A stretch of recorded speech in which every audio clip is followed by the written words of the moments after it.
की जो सत्य ते त्यालाच भांडावं लागत असतं आणि सत्यतच नाही भांडून काय करायचं. त्यामुळं देणारे ते होते, त्यामुळे त्यांना भांडलो होतो आणि भांडणार सुद्धा. मी भांडणार आहे, नुसतं भांडणारच नाही तर सोडणार सुद्धा. कारण शेवटी सरकार ते पालकत्व राज्याचं त्यांच्याकडे आणि त्यांना गोरगरिबांचे शेतकऱ्यांचे प्रश्न सोडावेच लागणार आहे. सरकार स्थापन झाल्याच्या नंतर आंतरवाली सामूहिक उपोषण होणार आणि खूप भव्य दिव्य होणार. ते असं पुन्हा देशाने बघितलं नसेल. सोडणार नाही कोणाला मी आरक्षण घेतल्याशिवाय. देवेंद्र फडणवीस यांची वर्णी लागलेली आहे, आपण त्यांचा विरोध केलेला आहे. आता पुढे काय नियोजन काय असतं? विरोध केला म्हणजे काय की ज्यावेळेस सत्तेत माणूस असतो त्यावेळेस सत्तेलाच भांडावं लागत असतं, मग तो कोणी पण असू द्या. आम्ही त्यांना विरोध केलाय म्हणजे काय सत्तेत ते होते म्हणून केला. ते जर सत्तेतच नसते तर विरोध करण्याचा काही प्रश्नच येत नाही. एक ती नियतीचीच म्हण आहे की जो सत्य ते त्यालाच भांडावं लागत असतं आणि सत्तेतच नाही भांडून काय करायचं.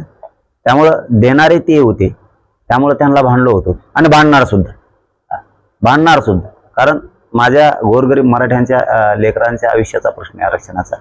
धनगर समाजाच्या गोरगरिबांच्या लेकराचा आयुष्याचा प्रश्न आहे आरक्षणाचा. मग काही समाज असेल, तुम्ही महादेव कोळी समाज असेल, राजपूत समाज असेल, लिंगायत समाज असेल, बंजारा समाज असेल, यांचे वेगळे प्रवर्गाचे आरक्षणाचे, मुस्लिम समाजाच्या आरक्षणाचा विषय मी भांडणार आहे. नुसतं भांडणारच नाही तर सोडणार सुद्धा. कारण शेवटी सरकार ते पालकत्व राज्याचं त्यांच्याकडे आणि त्यांना गोरगरिबांचे शेतकऱ्यांचे प्रश्न सोडावेच लागणार आहेत.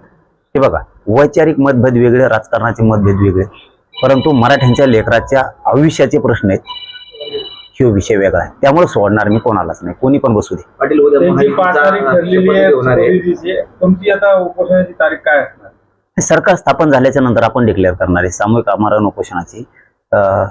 आंतरवालीत हे फायनल आहे, 100% आंतरवालीत होणार. पण आता त्याचं सांगता येत नाही. बहुतेक मुंबईतही आमरण उपोषण होऊ शकतं, कारण बऱ्याच पोरांचं असं म्हणणं होतं आणि बहुतांशी कोट्यावधी मराठा समाजाचं असं म्हणणं होतं जरा आली पुन्हा चालत म्हणजे मागच्या वेळेस आपण थोडं पुढं जायचं होतं. पुढे जाऊ आता. आझाद मैदानला उपोषण होऊ शकतं अशी शक्यता आहे, पण समाजाला विचारून ते काय व्हायचं होईल. पण फायनल सरकार स्थापन झाल्याच्या नंतर आंतरवाली सामूहिक उपोषण होणार आणि खूप भव्य दिव्य होणार. ते असं पुन्हा देशाने बघितलं नसेल. सोडणार नाही कोणाला मी आरक्षण घेतल्याशिवाय. जिथे मराठा समाजाचं तुमच्या नेतृत्वात उपोषण होईल तिथे आम्ही उपोषण करू असं ओबीसी नेते म्हणताना दिसत आहेत. आता अधिकार हे बघा, ते आपण कधीच भांडत नाही तसं. ज्याला त्याला अधिकार. मी आज म्हणलो हे शब्द पूर्वीपासून सांगतो मी, प्रत्येकाला अधिकार आहे. कोणी उपोषण करू शकतो, मागणी करू शकतो, काय अडचण नाही. आणि आम्ही कधीच ओबीसी बांधवांना किंवा त्या समाजाला विरोधक मानलेला नाही, कधीच नाही. माझ्या तोंडातून आतापर्यंत ओबीसींना सामान्य एक वाईट शब्द गेले. नेते सोडित नाही मी आणि सोडणार बी नाही, कारण हे कोणाचेच नसते, त्यांचे नाही आमचे नाही. आणि आता जे स्वतःला ओबीसीचे नेते समजतायत ना, त्यांना तर पक्क ओळखला आता ओबीसीने हे कशासाठी होते आणि काय मागणी केली आणि काय मागते. हे गोरगरिबाचे लेकरं सुधारावं याच्यासाठी नाही, हे त्यांच्या लक्षात आलेलं आहे.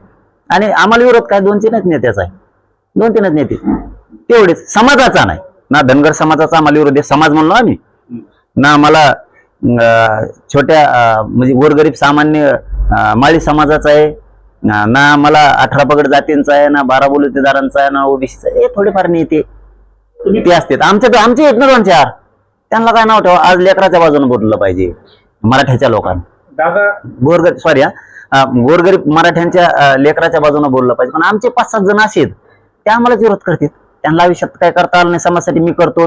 मी समाजाला आरक्षण देण्यात आणि लढा यशस्वी करण्यात सक्षम झालो.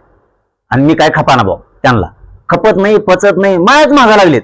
बरं आमचेच, अरे आपल्या लेकराला मागू लागा यार, बोलू लागा. मग तुमचं काय असेल तर नंतर 2 कानाखाली ठेवून द्या. नंतर हे आरक्षण 100% मराठ्याला मिळाल्यावर बोलून घेऊन 2 कानाखाली लावा, चालतं ते. आता ती वेळ आहे का? आज समाज स्वतःचे लेकरं मोठे होत म्हणून झुंजतोय. रिअल सांगतो ना दादा, हे मी पोटतडकीन शब्द सांगतो. आज मराठा समाज गाव खेड्यातला असा झुंजतोय भयानक की खूप ताकदीनं संघर्ष करतो आणि त्याची कशात बी तयारी. काल आम्ही तुळजापूर पंढरपूरला दर्शनाला गेलो होतो, ताकदीनं गोरगरीब बाहेर निघला होता काल. आणि सांगितलं पण नव्हता आधी या म्हणून. अचानक 2 दिवस अगोदर दर्शन ठरलं आणि लोक आले. म्हणजे त्याचा अर्थ मला सांगायचा की लोक खूप पोट तिडकीनं संघर्ष करतात माझे गोरगरीब मराठी, आपले लेकरं मोठे व्हावेत. जे 4-5 जण आमच्यात बोलणार आहेत ना, त्यांना कमीत कमी हे तरी कळायला पाहिजे की जाऊ दे यार, आपण गोरगरीब लेकरं मोठे होते आरक्षण मिळू, उभ्या आयुष्यात आपल्याला नाही करता आलं काही, आडो पाडण्यापेक्षा आपण लढू लागू, नसल लढायचं तर घरात बसू. पण तो भयाच मागा लागत येत, कोणाला उठी देत आणि माझ्या मागं लावायला लावतात. पण माझ्यावर का परिणाम होणार नाही ते माझ्या गोरगरिबाचा माझ्यावर विश्वास आहे. आणि मी गरिबासाठी लढणार. तुम्हाला काय ते काय करायचे करा, आंदोलन संपल्यावर बघू. बघणार आहे, सोडणार नाही तुम्हाला.